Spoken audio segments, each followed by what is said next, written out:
ஓம் ஸ்ரீ குருப்யோ நமஹ. ஸ்ரீ மகாபரிவாஜரணம் மகாபரிவாஜரணம் மகாபரிவாஜரணம். இன்றைக்கி தெய்வத்தின்குரல் பாகம் 4 பாகம் 5 சங்கர சரித்தம் என்ற தலைப்பில் பெரியவா சொல்கிறத மேலே வாசிக்கிறேன். பக்கம் 481 ஆரம்பிக்கிறது.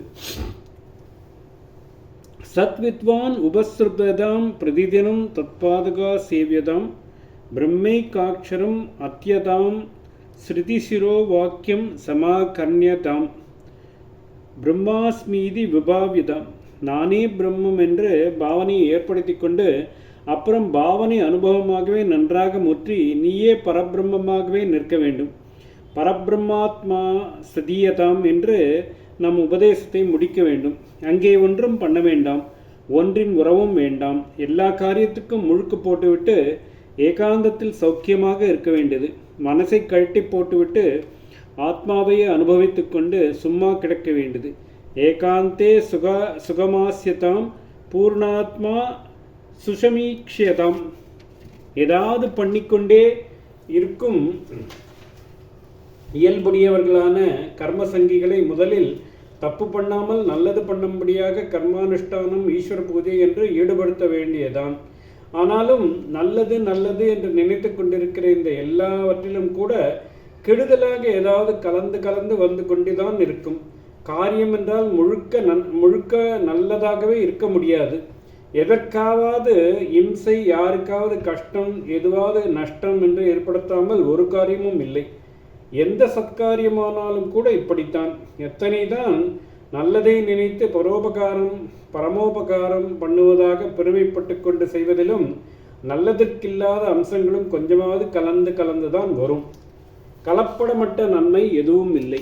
தட்சிணாமூர்த்தியின் சிந்தனையாக இதுவரை பேசி வந்தவர்கள் ஒரு சிறிய இடைவெளி கொடுத்து தம்முடைய கூற்றாக ஆரம்பிக்கிறார்கள். காரியமென்று ஏற்பட்டால் அதிலே உசத்தியான காரியம் அது. கர்மத்தை கழித்து கொள்வதற்காகவே சுயநலம் கருதாமல் பரநலம் மட்டுமே கருதி செய்கிற காரியம்தான். இதுதான் கர்மாவையே போக்கிக்கொள்ள உதவுகிற கர்மயோகம் என்று சொல்கிறார்கள். ஆனால் கலப்படமே இல்லாமல் இப்படி பரநலம் மட்டும் எந்த காரியத்தினாலாவது பண்ண முடியுமா என்று பார்த்தால் அப்படி எதுவுமே தெரியவில்லை. எந்த காரியமானாலும் அதில் நல்லதோடு கெடுதலும் பரநலத்தோடு ஹிம்சையும் இருப்பதாகவே தெரிகிறது.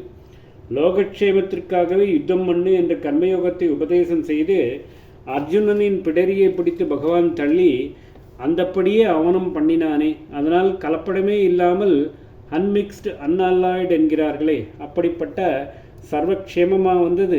எத்தனை மகாவீரர்கள், அபிமன்யு மாதிரி யுவாக்கள், நல்லதெல்லாம் தெரிந்த பீஷ்மாச்சாரியார் மாதிரியான பெரியவர்கள் சாகும்படி ஆயிற்று.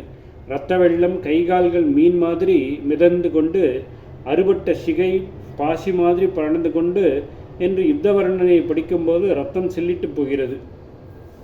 இதுவா லோகக்ஷேமம் என்று தோன்றுகிறது. யுத்தம் முடிந்ததும் பெரிய லோகக்ஷேமம் ஏற்பட்டு விட்டதென்று எவரும் பூரித்து போய் சந்தோஷம் கொண்டாடினதாகவே தெரியவில்லை. புருஷனை, புத்திரனை, பந்துமித்ராலை இழந்து ஸ்ரீகளும் அவாளும் இவாளும் கலங்கிக் கொண்டு கதறிக்கொண்டு தர்ப்பணம் பண்ண போனார்கள். வெற்றி பெற்று ராஜாவான தர்மபுத்திரரால் எல்லாரையும் விட பெரிசாக அழுது கொண்டு இத்தனை நாசத்துக்கும் நான் காரணமாய் இருந்தேனே, கர்ணனை நினைத்து பிரார்த்துஹத்ரி செய்து விட்டேனே என்று நொந்து கொண்டார். திரௌபதியோ அத்தனை பிள்ளைகளையும் பறிகொடுத்து விட்டு வயிற்றில் அடித்து கொண்டாள் என்றுதான் பார்க்கிறோம். உபகார பணியிலும் அபகாரம். யுத்த காரியம்தான் என்றில்லை, ரொம்பவும் சாத்வீகமாக ஒரு நல்லது செய்ய போனால் கூட ஒருத்தருக்கு உபகாரம் என்று செய்வது வேறு யாராவது ஒருத்தருக்கு ஏதாவது அபகாரம் செய்து விடுகிறது. நான் ஒன்று நினைத்து கொள்வதுண்டு. மில் துணி பகிஷ்காரம் பண்ணி கதரை அபிவிருத்தி பண்ண வேண்டும் என்று காந்தி தீவிரமாக இருந்த காலம். சீமையிலிருந்து தான் அப்பொழுது மில் துணி வரும். ஆகையினால் மில் துணி பகிஷ்காரம் என்பதில் ஒரு கல்லில் 2 மாங்காய் என்கிற மாதிரி 2 லட்சியங்கள் பூர்த்தியாயின. சுதேசியத்தை ஆதரித்து விதேசியத்தை பகிஷ்கரிப்பது என்பது ஒன்று. மேன் பவரை, அதாவது மனித சக்தியை ஆதரித்து மிஷின் பவரை எதிர்ப்பது என்பது இன்னொன்று. இந்த கொள்கைகளில் எனக்கும் அபிமானம் உண்டு. அப்பொழுது ராமேஸ்வர யாத்திரை போயிருந்தோம். இந்த நல்ல சமயத்தில் மடத்து சிம்பந்திகளை எல்லாம் ஆலை துணியை விட்டுவிட்டு கதர் உடுத்தும் பழக்கத்தை மேற்கொள்ள செய்ய வேண்டும் என்று தோன்றிற்று. அக்காலத்திலேயே அங்கங்கே மில் துணிகளை சொக்கப்பானை மாதிரி கொளுத்தி சுதேசி அபிமானிகள் விழா நடத்துவது வழக்கம்.